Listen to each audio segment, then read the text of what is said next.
Episode की शुरुआत होती है और हम टोंग और हान को एक साथ में डिनर करते देखते हैं, जहाँ की टोंग आज काफ़ी अच्छे से तैयार होकर आई थी क्योंकि आज उसका बर्थडे था। और हान भी इस चीज़ को नोटिस करता है। वो उसके लिप ग्लॉस की तारीफ़ भी करता है, पर फिर वो उसे कहता है कि तुम्हें पता है इसमें कितने ज़्यादा केमिकल्स है और ये कितना ज़्यादा ख़राबी कर सकता है तुम्हारी स्किन के लिए। और बेचारी टोंग थोड़ी सी अपसेट होने लग जाती है, पर हान फिर से उसकी काफ़ी ज़्यादा तारीफ़ करता है। वो कहता है कि हमेशा यूज़ करोगी तब ख़राब, पर तुम अगर एक बार कभी कभार यूज़ करती हो तो ये काफ़ी अच्छा है। यहाँ पे टोंग को काफ़ी अच्छा लगता है। फिर वो कहती है कि मैं कुछ लेकर आई हूँ, 1 मिनट यहीं पर रुको, मैं अभी आती हूँ। और वो फिर वहाँ से एक बड़ा सा बॉक्स लेकर आती है जिसके अंदर की केक था। वो भी शायद उसे बताने वाली थी कि आज उसका बर्थडे है कि तभी वहाँ पर उसे बाई का कॉल आ जाता है। हान को बाई बताती है कि उसके पैर में मोच आ गई है और वो फिर आगे भी नहीं बढ़ पा रही है। तो हान कहता है कि मैं अभी आ रहा हूँ तुम्हें पिक करने के लिए। तो उसके साथ में वहाँ पर टोंग भी चलने की ज़िद करती है, वो भी साथ में जाती है। और वहाँ पर वो हान को देखती है जो कि बाई के काफ़ी ज़्यादा क्लोज था।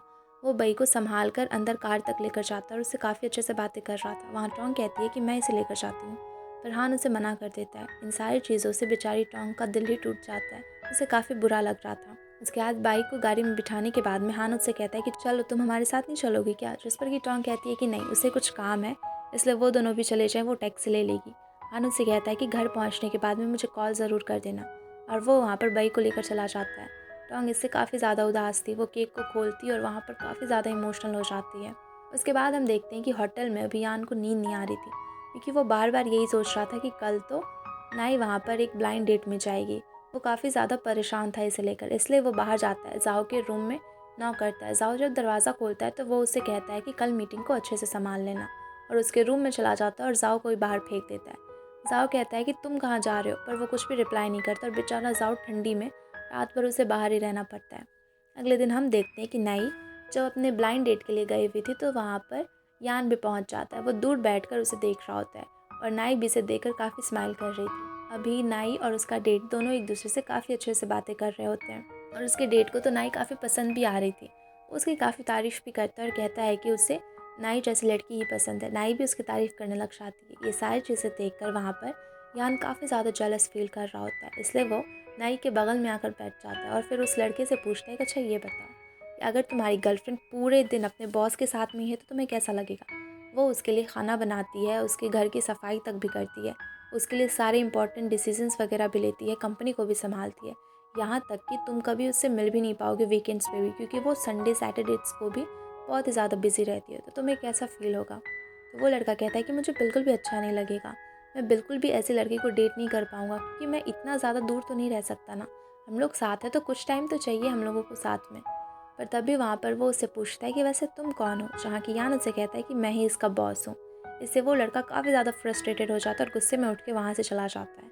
नई को ये सारी चीज़ों से काफ़ी ज़्यादा मज़ा आ रहा था, पर फिर वो यान से कहती है कि अब तुमने तो मेरे डेट को भगा दिया, तो अब मैं क्या करूँ। आज दिन मैंने जो पूरा प्लान किया था वो कैसे मैं स्पेंड करूँगी, किसके साथ करूँगी। तो यान कहता है कि अब मैंने तुम्हारे डेट को भगा दिया तो मैं चलूँगा तुम्हारे साथ में, चलो कहाँ लेकर जाना है। फिर वो दोनों उसी कैफ़े पे जाते हैं जहाँ की यान ने उसे प्रपोज़ किया था। नाई वहाँ पर उन दोनों की उस पिक्चर को देख रही होती है। फिर वो यान से आगे पूछती है कि तुम्हें सब कुछ याद है ना। यान उससे कहता है कि नहीं, मुझे कुछ भी याद नहीं है। नाई उसे कहती है कि तुमने इसी जगह पे मुझे प्रपोज़ किया था, इसी जगह पे हम दोनों 5 साल पहले दूर हुए थे और अब इसी जगह पर हम दोनों मिलेंगे। जहाँ की यान उसे मना करता है और कहता है कि वो बिल्कुल भी नहीं चाहता कि ये दोनों साथ में अपने रिलेशनशिप को फिर से शुरू करें, इसलिए अभी उसे उससे दूर हो जाना चाहिए। जिस पर कि नाई उसे एक स्टोरी बताती है। वो बोलती है कि रोमन माइथोलॉजी में एक स्टोरी है जहाँ की ब्यूटी की गॉडेस जिसका नाम की वीनस था, वो अपनी सुंदरता के लिए बहुत जानी जाती थी। बहुत लोग उसे पसंद करते थे, पर उसे प्यार एक हंटर से हुआ था। पर वो उस हंटर को मना करती थी कि वो ऐसे बीस्ट का हंटिंग करने को ना जाया करे, वो इससे मर भी सकता है, उसे काफ़ी ज़्यादा परेशानी भी आएगी। पर वो कभी भी उसकी बात नहीं सुनता था। वो हंटर कहता था कि उसे ये पसंद है तो वो करेगा, और वो हमेशा ये करता था, जिससे कि वीनस लास्ट में परेशान होकर उसे छोड़कर चली गई। पर कुछ समय बाद ही उस हंटर की मौत हो जाती है। उसे एक वाइल्ड पिग मार देता है और उसकी आवाज़ वो आसमान में सुनती है। तो वीनस दौड़ कर उस हंटर के पास में आती है और वहाँ आकर वो बहुत रिग्रेट करती है।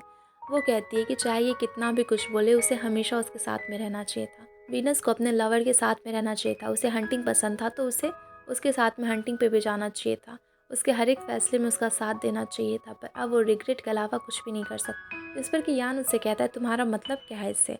लास्ट में तो वो भी अपने लवर को मना नहीं पाई ना। जिस पर कि नाई उससे कहती है कि नहीं, ये नहीं था, था साथ निभाने का बात। चलो वो दोनों काफ़ी अलग थे एक दूसरे से, फिर भी वीनस हमेशा अगर उसके साथ में रहती तो शायद वो इस अनफॉर्चुनेट इवेंट को ख़त्म कर सकती थी। ये कभी होता ही नहीं। जिस पर कि वो अब यान से कहती है कि मैं भी तुम्हारे साथ रहना चाहती हूँ, चाहे कुछ भी हो, जीवन में कितनी भी परेशानियाँ आएँ, अगर हम दोनों साथ में रहेंगे तो हम दोनों साथ में सब कुछ देख लेंगे, और अकेले अकेले रहेंगे तो बाद में रिग्रेट के अलावा कुछ भी नहीं बचेगा। यान उसकी बात को समझता है और कहता है कि नाई, तुम्हें पता है ना तुम्हें कितनी ज़्यादा परेशानी होगी, पर नाई कहती है कि मैं इन सारी परेशानियों को झेलूंगी। और यहाँ पर वो दोनों पैचअप भी कर लेते हैं, एक दूसरे से गले भी मिलते हैं। अगले दिन जब वो ऑफिस जाती है तो टोंग नहीं आई थी। वो हुआंग से पूछती है तो वो बताता है कि उसकी तबीयत कुछ ठीक नहीं है। नाई उसे मैसेज करती है तो टोंग भी रिप्लाई करती है कि वो भी ठीक है। उस बेचारी को तो बुरा लग रहा होता है हान की वजह से, इसलिए वो आज ऑफिस नहीं आई थी। इधर हम देखते हैं कि नाई और यान ऑफिस में भी काफ़ी लवी डवी हो रहे थे। इसके बाद में दूसरी तरफ हम नियान को देखते हैं, जो कि जाओ के साथ में आज खाने पर आई थी, क्योंकि उस दिन उसने उससे खाने पे जाने को पूछा था। ये दोनों अब जब जाते हैं तो ये लोग मीट खाते हैं। वहाँ पर नियान बताती है कि वो एक एक्ट्रेस है, उसे अपने फिगर को मेंटेन करना पड़ता है, इसलिए वो मीट नहीं खा सकती, और उसने कितने सालों के बाद मीट खाया है। जाओ उसे वहाँ पर बताता है कि वो भी काफ़ी टाइम के बाद में मीट खा रहा है, क्योंकि कंपनी जब उसने स्टार्ट किया था उसके पीछे उसने बहुत ज़्यादा मेहनत की थी, और वो नूडल्स के अलावा कुछ खा ही नहीं पाता था, इतना ज़्यादा बिजी था। ये लोग यहाँ पर सब कुछ भूल के आज बहुत अच्छे से खाते हैं, पूरा खा पी के खुश थे। और यहाँ पर नियान को और जाओ दोनों को ही काफ़ी अच्छा लग रहा था। फिर जब वो लोग बाहर आते हैं तभी वहाँ पर नियान के काफ़ी सारे फैंस आ जाते हैं, तो जाओ किसी तरह से उसे वहाँ से बचा कर लेकर भाग जाता है और नीचे जाकर छिपता है, जहाँ कि उसे हील्स में बहुत ज़्यादा परेशानी हो रही थी ऐसे दौड़ने में। तो वो अपने स्नीकर्स भी उसे ही पहना देता है और खुद बिना शूज़ के बिना कुछ पहने ऐसे ही चला जाता है। यहाँ पर नियान को भी उसके साथ में काफ़ी अच्छा लगता है। उसके बाद फिर हम नाई को देखते हैं। नाई और यान एक साथ में टाइम स्पेंड कर रहे थे, जहाँ के वो लोग टीवी पे देख रहे होते, पर टीवी पर कुछ ब्लड वाले सीन्स आते हैं जिसे देखकर यान घबरा जाता है। तो नाई उसे कहती है कि तुम अभी भी ब्लड नहीं देख पाते हो, कुछ परेशानी है? पर यान उसे कहता है कि नहीं, अभी सब कुछ ठीक है, तुम टेंशन मत लो। उसके बाद जब वो सोने के लिए जाता है फिर भी रात में उसे कुछ नाइटमेयर्स आ रहे थे, जहाँ के उसे कुछ विजन्स दिखते हैं, जहाँ की एक लेडी बाथिंग टब में थी और उसके हाथों से खून आ रहा था। उसे बार बार ऐसे नाइटमेयर्स आते हैं। नेक्स्ट सीन में हम देखते हैं कि यान की मॉम उससे मिलने के लिए आई थी। नाई और यान दोनों ही उन्हें एयरपोर्ट से पिकअप करने के लिए जाते हैं। उसके बाद में जब यान वहाँ पर नहीं होता तो उसकी मॉम और नाई बैठकर काफ़ी बातें कर रहे थे। नाई उनसे कहती है कि आप मुझ पर गुस्सा होंगी ना, क्योंकि मेरी वजह से बार बार यान अपनी याददाश्त को भूल रहा है। तो उसकी मॉम उससे कहती है कि ऐसा कुछ भी नहीं, बल्कि वो तो ग्रेटफुल हैं कि वो हमेशा उनके बेटे के साथ में रहती है और इतना ज़्यादा उसका सपोर्ट करती है। और बातों बातों में तभी वहाँ पर नाई कहती है कि यान के बचपन में कुछ अजीब सा हुआ था क्या, क्योंकि उसे बार बार कुछ विजन्स आते हैं जहाँ कि वो किसी लेडी को देखता है और काफ़ी ज़्यादा ब्लड भी है। इससे उसकी मॉम घबरा जाती हैं और फिर वो बताती हैं। वो कहती है कि जब उनकी शादी हुई थी तो वो और यान के डैड काफ़ी ज़्यादा क्लोज थे, पर धीरे धीरे वो काम में इतने ज़्यादा बिजी हो गए कि वो इन पर टाइम ही नहीं देते थे। उनकी मॉम ने क्या कुछ नहीं किया उनका अटेंशन पाने को, पर वो कभी भी इन पर ध्यान नहीं देते थे। और इससे परेशान होकर एक दिन झगड़ा करने के बाद में उन्होंने अपनी नस काट ली थी। उस समय यान बस 8 साल का था और उसने देखा था अपनी मॉम को। शायद इसी वजह से उसे इतना ज़्यादा परेशानी हो रहा होगा। इसलिए अगले दिन वो लोग उसे थेरेपी के लिए लेकर जाते हैं और वहाँ पर डॉक्टर यान को सारी चीज़ें बताती भी है कि आखिर क्या हुआ था। वो बताती है कि ये उसका कोई विजन या फिर ऐसे कोई नाइटमेयर्स नहीं है, बल्कि सचमुच में उसे अपने पास्ट के कुछ विजन्स आते हैं। वो उन्हें सारी चीज़ें बताती है और यान भी इन सारी चीज़ों को सुनता है। फिर जब वो बाहर आता है तो वो अपनी मॉम को देखता है। उसकी मॉम काफ़ी ज़्यादा परेशान होती है कि यान कैसे रिएक्ट करेगा। नाई वहाँ पर ये बहाना करके चली जाती है कि उसे कुछ काम है और वो उन दोनों को थोड़ा टाइम अकेले छोड़ देती है। यहाँ पर उसकी मॉम डरते डरते पूछती है कि तुम मुझ पर गुस्सा तो नहीं होना बेटा, पर फिर यान उन्हें अच्छे से समझाता और कहता है कि आपकी गलती नहीं है, मैं इस पर बिल्कुल भी गुस्सा नहीं हूँ। उस समय सिचुएशन से इतने ख़राब थे कि आपने जो किया वो अपनी जगह पर सही है, मैं आपको गलत भी नहीं कह सकता। और वो दोनों एक दूसरे को हग भी करते हैं और नाई काफ़ी खुश होकर उनकी एक पिक्चर भी लेती है। फिर हम देखते हैं कि अब नाई यान से कहती है कि वो अपने सेशंस को कंटिन्यू करे और ऑफिस का सारा काम वो संभालेगी, और इसी तरह से वो सारी चीज़ें खुद करने लग जाती है, ऑफिस से लेके घर से लेके सब कुछ। और यान अपने सेशन में बिजी होता है। फिर वो उसकी मॉम को भी एयरपोर्ट पर छोड़ने के लिए जाती है और वो दोनों काफ़ी अच्छे से एक दूसरे को गुड बाय कहते हैं। और अब इन सारी चीज़ों को करते करते नाई इतना ज़्यादा थक चुकी थी कि एक दिन ऑफिस जाते समय ही उसे काफ़ी ज़्यादा गाड़ी में नींद आ रही थी और उसका एक्सीडेंट हो जाता है। यान को जब हॉस्पिटल से कॉल आता है तो वो काफ़ी ज़्यादा घबरा जाता है। वो दौड़ते हुए हॉस्पिटल में जाता है। वो जब उस रूम में जाता है तो देखता है कि वहाँ पर कॉटन पर कुछ काफ़ी ज़्यादा ब्लड लगा हुआ था, पर वहाँ पर नाई तो होती ही नहीं है, इसलिए वो काफ़ी घबरा जाता है। वो नर्स पे भी चिल्लाता है कि अगर इस पेशेंट को कुछ भी हुआ वो पूरे हॉस्पिटल को ही बर्बाद कर देगा। और वो गुस्से में वहाँ से नाई को ढूंढते हुए बाहर जाने लग जाता है। वो काफ़ी ज़्यादा परेशान था और इमोशनल भी, पर तभी उसे वहाँ पर नाई दिखती है। नाई उसे कहती है कि मैं बिल्कुल ठीक हूँ, मुझे कुछ भी नहीं हुआ है। यान अभी भी बिल्कुल पूरी तरह से श्योर नहीं था, इसलिए वो उसे हान के पास में लेके जाता है। हान अच्छे से उसे चेक करता है और बोलता है कि नाई बिल्कुल ठीक है, इसलिए तुम इसके लिए परेशान मत हो। पर वहाँ पर यान उससे कहता है कि इसे अगर कुछ भी हो गया तो अच्छा नहीं होगा। फिर वो उसे पूछता है कि एक्सीडेंट हुआ कैसे, ताकि हान कह देता है कि ये शायद काफ़ी थकी हुई थी और इसी वजह से इसे थोड़ी थोड़ी नींद भी आ रही थी और गलती से एक्सीडेंट हो गया। तो वहाँ पर ये सारी चीज़ें सुनकर यान और भी ज़्यादा परेशान हो जाता है। वो कहता है कि मैं नीचे जा रहा हूँ और तुम जल्दी से आ जाना। दूसरी तरफ वहाँ पर हान उसे टोंग के बारे में भी पूछता है। तो यहाँ पर नाई उसे समझाती है कि अगर एक रिलेशनशिप में एक तरफ से एक आदमी पूरी तरह से एफर्ट डाल रहा है और दूसरे आदमी पर उसका कुछ भी फ़र्क ही नहीं पड़ रहा, वो अगर एफर्ट नहीं डाल रहा तो ये रिलेशनशिप चल ही नहीं पाएगा। एक तरफ टोंग है जो हर एक कोशिश कर रही है हान से क्लोज रहने की, पर हान इतना ज़्यादा कुछ भी एफर्ट पुट ही नहीं कर रहा, उसे भी तो थोड़ी सी मेहनत करनी चाहिए। ये बोलकर वहाँ पर नाई चली जाती है। फिर जब वो घर आती है तो वहाँ पर यान और वो बातें कर रहे थे। यान जब उसका हाथ पकड़ कर जा रहा था तो उसे दर्द होता है। यान जब वहाँ पर उसकी स्लीव्स ऊपर कर देखता है तो नाई को वहाँ पर काफ़ी ज़्यादा चोट लगी थी। वो उसे कहता है कि तुमने देखा नहीं था हॉस्पिटल में तुम्हें कितनी चोट आई है। जिस पर कि नाई उसे कहती है कि ये छोटी सी चोट है, चली जाएगी। पर इससे यान काफ़ी ज़्यादा परेशान हो जाता है। वो उस पर दवाई लगाता है और दवाई लगाते लगाते ही नाई वहीं पर सो जाती है। यान उसे उठाकर रूम में जाकर रखता है, पर उसे बिल्कुल भी नींद नहीं आ रहा था। वो तो बैठ के सोफे पर ही पूरी रात बिता देता है। वो बार बार किसी चीज़ के बारे में सोच रहा था और सुबह सुबह ही ऑफिस चला जाता है। नाई जब उठती है तो देखती है कि यान वहाँ पर नहीं है। अब वो भी तैयार होकर ऑफिस जाती है, पर जब वो ऑफिस जाती है तो देखती है कि सारे लोग काफ़ी ज़्यादा एक्साइटेड थे। वो कंप्यूटर में कुछ देख रहे थे और सारे लोग एक दूसरे से बातें कर रहे थे। वो पूछती है कि क्या हो गया, हमारी कंपनी की सेल्स काफ़ी ज़्यादा ऊपर चली गई क्या? जिस पर कि वांग उसे कहता है कि उससे भी कुछ बहुत बड़ा हो गया। वहाँ पर नाई उससे पूछती है तो वो बताता है कि कल रात को यान और नियान एक साथ में डिनर के लिए गए थे, शायद डिनर डेट पे गए थे। वो लोगों की पिक्चर्स भी वो दिखाता है जिसमें कि वो दोनों काफ़ी क्लोज दिख रहे थे। इन सारी चीज़ों से वहाँ पर नाई को थोड़ा बुरा लगता है। वो यान के ऑफिस में जाती है और उससे कहती है कि तुम डेट पे गए थे? तो यान कहता है कि हाँ गया तो था, तुम्हें इससे क्या? जिस पर कि नाई उसे कहती है कि मुझे कुछ भी परेशानी नहीं है, पर तुम अगर जा रहे हो तो एटलीस्ट बता दिया करो ना। मैं सुबह भी तुम्हारे लिए ब्रेकफास्ट बना के वहाँ पर रख के आई हूँ। मैं रात को भी जब मेरी नींद खुली थी तो मैं तुम्हारे लिए वेट कर रही थी, पर तुम कभी आए ही नहीं। वो बोलती है कि मुझे किसी से भी परेशानी नहीं है, अगर तुम्हारी फीमेल फ्रेंड्स भी हैं तो मुझे परेशानी नहीं है, पर मैं चाहती हूँ कम से कम तुम मुझे बता दिया करो अगर कुछ कर रहे हो तो। पर यान उससे काफ़ी रूडली बातें कर रहा था, पर तभी वहाँ पर नियान भी आ जाती है, जो कि यान से काफ़ी क्लोज होकर बातें कर रही थी और वो दोनों एक दूसरे के साथ में बैठे हुए थे। यहाँ पर नाई को ये सारी चीज़ें देखकर थोड़ा जलस भी फील हो रहा था, उसे अच्छा नहीं लग रहा था। पर यान उसे बोलता है कि बाहर जाओ, हमें कुछ काम है।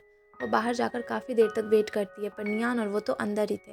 थोड़ी देर के बाद में वो कॉफ़ी लेकर आती है तो देखती है कि नियान उसके शोल्डर पे हाथ रखकर यान से कुछ बातें कर रही है। इसे देखकर नाई को फिर से बुरा लगता है और वहाँ पर नियान उसे कहती है कि मेरे लिए भी वाटर लेके आओ, तुम तो मेरे लिए कुछ लेकर ही नहीं आई। और वो उसे बाहर भेज देती है, जिससे कि यान उस पर गुस्सा करता है। तो नियान कहती है कि अरे तुम्हें अगर उससे खुद से दूर करना है तो एटलीस्ट इतना तो करना ही पड़ेगा। और हमें पता चलता है कि लास्ट नाइट यान ने इसीलिए कॉल कर उससे बुलाया था ताकि वो उसकी हेल्प कर सके। वो चाहता है इन सारी चीज़ों से जेलस होकर नाई उससे दूर हो जाए। पर नियान उससे कहती है कि मुझे नहीं लगता ये कुछ वर्क करेगा। पर यान उसे बोलता है कि तुम कंटिन्यू करो। थोड़ी देर के बाद यान बाहर आता है और आकर नाई से कहता है कि नियान की ड्रेस गंदी हो गई है, इसलिए तुम जाकर उसके लिए एक अच्छी सी ड्रेस लेकर आओ। नाई को यहाँ पर बहुत गुस्सा आता है, पर वो जाकर ड्रेस ले आती है। थोड़ी देर के बाद नियान जब बाहर आती है तो वो नाई के पास में जाकर काफ़ी ज़्यादा ऊट पटांग बातें कर रही थी। वो जानबूझकर उसे ऐसा फील करवाना चाह रही थी कि यान उसे पसंद नहीं करता। उसके बाद वो बाहर चली जाती है, पर तभी वहाँ पर जाओ भी आ जाता है, जो कि नियान से पूछता है कि तुम फिर से यान के पीछे पड़ गई, तुम बेवकूफ़ हो क्या? तो वहाँ पर नियान उसे कुछ भी सच तो नहीं बता सकती थी, क्योंकि उसे पता था कि जाओ जाकर नाई को ज़रूर बता देगा। इसलिए वो उसे कहती है कि ये मेरी प्रॉब्लम है ना, और तुम इसमें कुछ भी मत बोलो। और वो गुस्से में उसे वहाँ से हटाकर चली जाती है। दूसरी तरफ हम देखते हैं कि यान जब हुआंग से पूछता है कि नाई कहाँ है, वो कहता है कि वो तो पहले ही अपनी शिफ्ट ख़त्म करके चली गई है। अब वहाँ पर यान भी नीचे जाता है तो देखता है कि वहीं पर वो उसकी कार के पास में खड़ी थी। नाई अब कार में बैठती है और वो उससे कहती है कि वो उसके लिए डिनर लेकर आई है। और फिर वो ये भी कहती है कि उसे परेशानी नहीं है अगर वो नियान से बात कर रहा है, तो वो जलस नहीं है। इन सारी चीज़ों से यान समझ जाता है कि नाई के सामने में ये सब कुछ करने से कुछ भी नहीं होगा। इसलिए जब वो लोग घर जाते हैं तो साफ साफ उसे यान कहता है कि मुझे तुमसे ब्रेकअप करना है, मैं तुम्हारे साथ में नहीं रहना चाहता, इससे दूर हो जाओ मुझसे। मैं तुम्हारी वजह से अपनी मेमोरीज़ बार बार नहीं खोना चाहता। और वो और भी उसे बहुत ज़्यादा हार्श वर्ड्स कहता है, जिससे कि नाई को काफ़ी बुरा लगता है। पर फिर भी वो यान को छोड़कर नहीं जाती, इसलिए नाई गुस्से में जाकर डायरी फाड़ देता है, जिसमें कि वो दोनों लिखा करते थे अपने दिन के बारे में, सब कुछ के बारे में, कि अगर बाद में कभी यान भूल भी गया तो वो डायरी पढ़कर सब कुछ याद कर ले। अब इन सारी चीज़ों को देखकर नाई को काफ़ी बुरा लगता है। वो अपने रूम में जाकर बार बार इसी के बारे में सोच रही थी। इधर यान भी उसके जाने के बाद में उन सारे पेपर के पीसेस को उठाकर अच्छे से अपने डायरी में चिपका लेता है। उसके बाद अगले दिन से ऑफिस में कुछ भी काम होता था तो नाई नहीं जाती थी और वो टोंग को भेज देती थी यान के पास में, और बेचारी टोंग इन दोनों के बीच में फंस के रह गई थी। उसके बाद हम देखते हैं कि थोड़ी देर के बाद में मिस्टर लाओ का कॉल आता है, जो कि यान को आया था। तो यान वहाँ पर उसे भी साथ चलने को कहता है। अब नाई और यान जब वहाँ पर जाते हैं तो वहाँ पर मिस्टर लाओ आए थे उसी घर में, जो कि इन्होंने अब इन लोगों को बेच दिया था। वो वहाँ पर मिसेस लाओ की पिक्चर को रखते हैं और हमें पता चलता है कि मिसेस लाओ की डेथ हो चुकी है। मिस्टर लाओ वहाँ पर काफ़ी ज़्यादा इमोशनल थे। वो काफ़ी अच्छी अच्छी बातें करते हैं और वो कहते हैं कि मुझे ऐसा लगता था कि तुम्हारी मेमोरी लूज़ होने की वजह से सिर्फ मैं दुखी हूँ, पर मुझे पता था कि तुम भी बहुत दुखी हो, और तुम्हारे लास्ट मोमेंट्स में तुमने मुझे याद भी किया था। तुम कुछ बोल नहीं पाई पर तुम्हारी आंखों ने सब बोल दिया। इन सारी चीज़ों के बारे में नाई भी सोच रही होती है। वो दोनों बाहर आते हैं पर नाई बार बार उनकी बातों के बारे में ही सोच रही थी। वो जब अपने घर पे होती है फिर भी वो मिस्टर लाओ की बातों के बारे में सोच रही थी। वो कहती है कि मुझे पता है मैं परेशानी में हूँ, मुझे पेन हो रहा है, पर इसका मतलब ये नहीं है कि अभी यान भी खुश है, वो भी काफ़ी ज़्यादा पेन में होगा। उसके बाद वो उसके घर में जाती है, जहाँ की वो देखती है कि यान सोया हुआ है और वहीं पर सोफे पर एक डायरी रखी हुई है। वो उस डायरी को उठाती है तो उसे पता चलता है कि कल रात उसने सारे पीसेस को चिपकाया था। वो फिर आगे भी पढ़ती है, जिसमें कि यान ने सब कुछ लिखा था कि उसने ये जानबूझकर किया था कि नाई उसे छोड़कर चली जाए। वो बताता है कि वैसे नाई को बार बार सफ़र करते हुए नहीं देख सकता, उसे बहुत बुरा लगता है और वो चाहता है कि नाई उसे छोड़ दे। इन सारी चीज़ों को देखकर नाई भी काफ़ी इमोशनल हो जाती है। अगली सुबह यान जब ऑफिस जाता है तो उसे पता चलता है कि नाई ने रिज़ाइन कर दिया है और वो वहाँ से चली गई है। सारे लोग उसके जाने से काफ़ी दुखी थे, पर यान भी दुखी था, पर फिर भी वो किसी तरह से काम में फोकस कर रहा था। वो आराम से बस अपने काम करता और बस बस बस काम ही करता, दिन भर काम ही करता और कुछ काम नहीं छोड़ा था उसने। एक दिन ऐसे वो लाइब्रेरी में बैठकर काम कर रहा होता है कि तभी वहाँ पर एक बच्चा आता है, जो कि बार बार उसके फेस पर मिरर से लाइट दे रहा होता है और वो ट्विंकल ट्विंकल गा रहा था। पर इसी वजह से तभी वहाँ पर यान को और भी बची हुई मेमोरीज आने लग जाती है। जो सारी चीज़ें उसे याद भी नहीं थी वो सब कुछ उसे वहाँ पर याद आ जाता है, हर एक चीज़। और वो वहाँ पर काफ़ी ज़्यादा सैड हो जाता है और उसे नाई की और भी ज़्यादा याद आने लग जाती है। यान जहाँ भी नाई के साथ में जाता था वो हर एक जगह पर उसे देखता है। जहाँ वो लोग एक क्राफ्ट शॉप में जाते थे ब्रिज के पास में, और भी हर एक जगह पर नाई उसे कहीं भी नहीं मिलती। उसके बाद शाम में वो ड्रिंक करने के लिए क्लब जाता है, जहाँ की उसे जाओ मिलता है। अब वो वहाँ पर उसे सारी चीज़ें बताता है। वो बताता है कि वो तो बस एक्टिंग कर रहा था, उसने नियान को भी एक्टिंग करने के लिए कहा था ताकि नाई उससे दूर जा सके, पर अब वो बिल्कुल भी उसके बगैर रह नहीं पा रहा। वो उसे बहुत मिस करता है। तो जाओ भी अब ना चाहते हुए भी उसे उसके बारे में बता देता है। वो बोलता है कि नाई अपने होम टाउन में गई है और वहीं पर यान को भी जाना चाहिए ताकि वो उससे मिल सके, और वो बोलता है कि उसे मत बताना कि मैंने तुम्हें ये बताया। अब यान पूरा ड्रंक होकर आता है और हुआंग से कहता है कि मेरी टिकट्स करो, क्योंकि वो वहाँ पर कल ही जाने वाला था। उसके बाद हम देखते हैं कि हान अब वहाँ पर टोंग के बारे में ही सोच रहा होता है कि किस तरह से टोंग हमेशा उसके आगे पीछे घूमती थी, कैसे उसे परेशान करती थी। वो उसे काफ़ी पसंद करने लगा था। वो उस इमोजी वाले बैच को भी देखता है जिसके अंदर की एक रिकॉर्डिंग थी। वो जब उस रिकॉर्डिंग को सुनता है तो उसमें टोंग अपने बारे में बता रही थी कि वो कितनी ज़्यादा क्लमसी है और किसी भी चीज़ को सही से नहीं कर पाती। पर वो कहती है कि वो हान को काफ़ी पसंद करती है और वो उसका आइडल है और वो हमेशा उसकी नंबर 1 फ़ैन रहेगी। ये सारी चीज़ें सुनकर अब हान भी सोचता है कि उसे भी उससे मिलने के लिए जाना चाहिए। फिर हम देखते हैं कि इधर यान भी अच्छे से तैयार होकर होम टाउन के लिए निकलता है। पर वो जब वहाँ पर जाता है तो उसे एक लेडी से पता चलता है कि वो लोग अभी यहाँ पर नहीं है, बल्कि वो लोग तो नाई की ग्रैंडमा के यहाँ पे गए हुए हैं।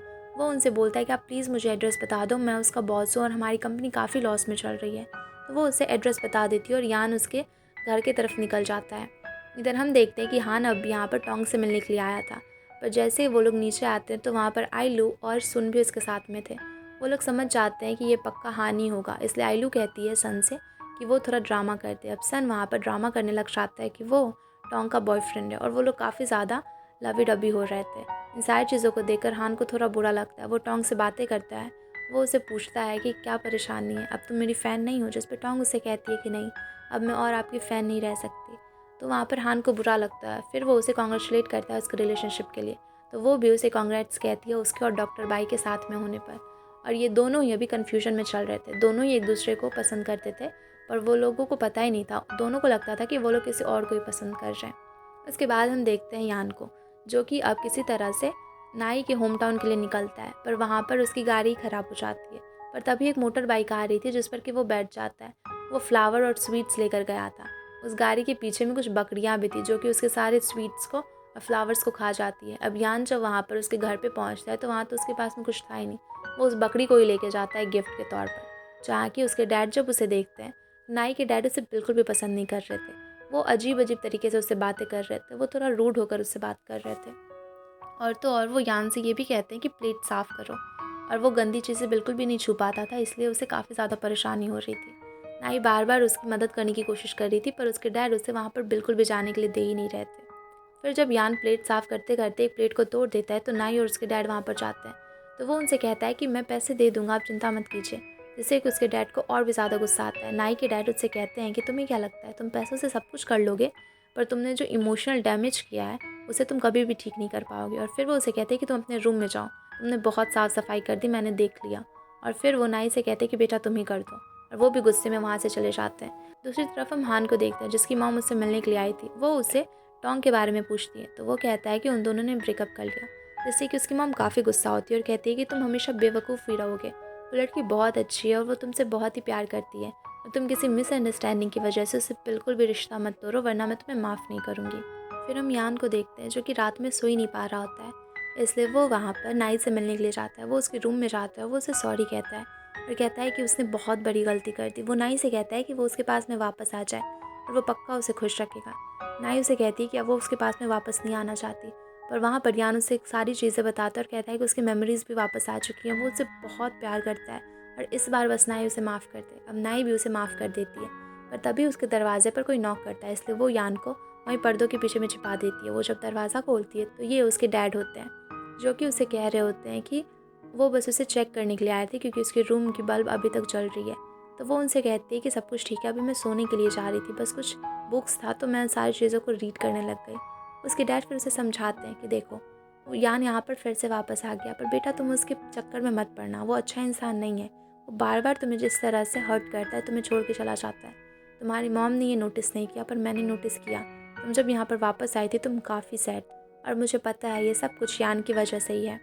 यहाँ पर नाई उनसे कहती है कि आप इतनी टेंशन मत लो, सब कुछ ठीक है, और वो भी बहुत ठीक है, वो खुश है। पर उसके डैड उसे समझाते हैं और सारी चीज़ें समझाने के बाद में वो जब उनसे कहती है कि वो तो उसके मॉम से मिल चुकी है, वो भी अच्छी है, तो उसके डैड कहते हैं कि ऐसा मत करना कि हमें बिना बताए ही शादी कर लेना। और फिर वो उसे समझाकर सोने के लिए चले जाते हैं। यान वहाँ पर सारी चीज़ें सुन रहा था, उसे काफ़ी बुरा लगता है। वो कहता है कि वो पक्का उसके डैड को भी जीत लेगा, वो उनका दिल जीत लेगा और सबको मना लेगा। यहाँ पर नाई भी कहती है कि ठीक है, वो भी उसकी हेल्प करेगी। उसके बाद यान सोने के लिए चला जाता है, पर उसका फ़ोन वहीं पर रह जाता है। तभी उसमें जाओ का कॉल आता है, जो कि नाई पिक करती है और जाओ को अच्छे से डांट पड़ती है।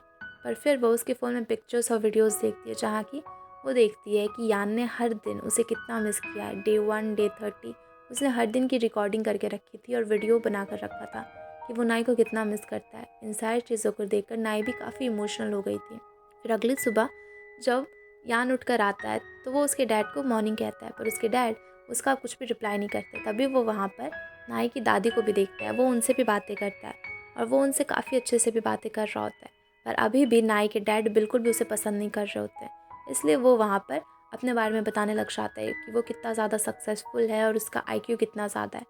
इसलिए नाई के डैड भी उसे परेशान करने के लिए कहते हैं, ठीक है फिर इतना ज़्यादा आईक्यू है तो एक काम करके दिखाओ। वो उसे वहाँ पर चिकन पकड़ने के लिए कहने लग जाते हैं, जिससे वो बेचारा तो परेशान ही हो जाता है। वो भागने लगता है हर एक मुर्गे के पीछे में, पर किसी को भी पकड़ ही नहीं पाता।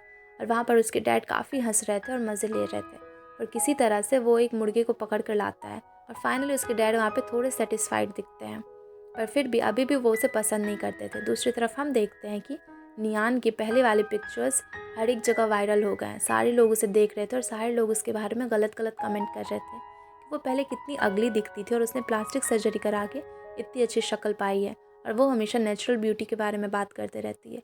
सारे लोग उसके बारे में बुरा कह रहे थे। ये जब जाओ को पता चलता है तो वो वहाँ पे कुछ वेटर्स को डांटता भी है कि नियान बहुत ही अच्छी लेडी है और तुम उसके बारे में इस तरह से बातें मत किया करो।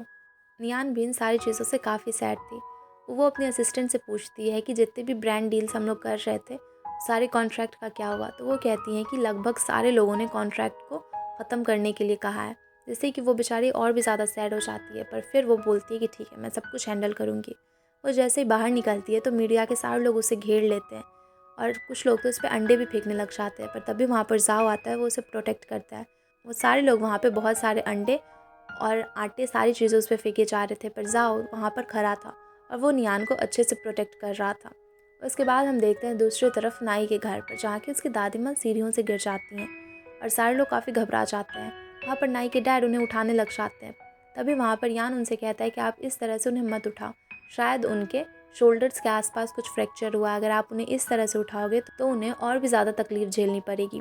और फिर वो किसी तरह से एक बोर्ड पर उन्हें सुलाता है और अच्छे से उन्हें संभालते हुए डॉक्टर के पास में भी लेकर जाता है, जहाँ की डॉक्टर उसकी तारीफ़ करते हैं और कहते हैं कि सच में उनका फ्रैक्चर हुआ था और अगर उस समय यान ने अच्छे से सोच समझकर ऐसा कुछ नहीं किया होता तो उसकी ग्रैंडमा को बहुत ज़्यादा तकलीफ़ होती।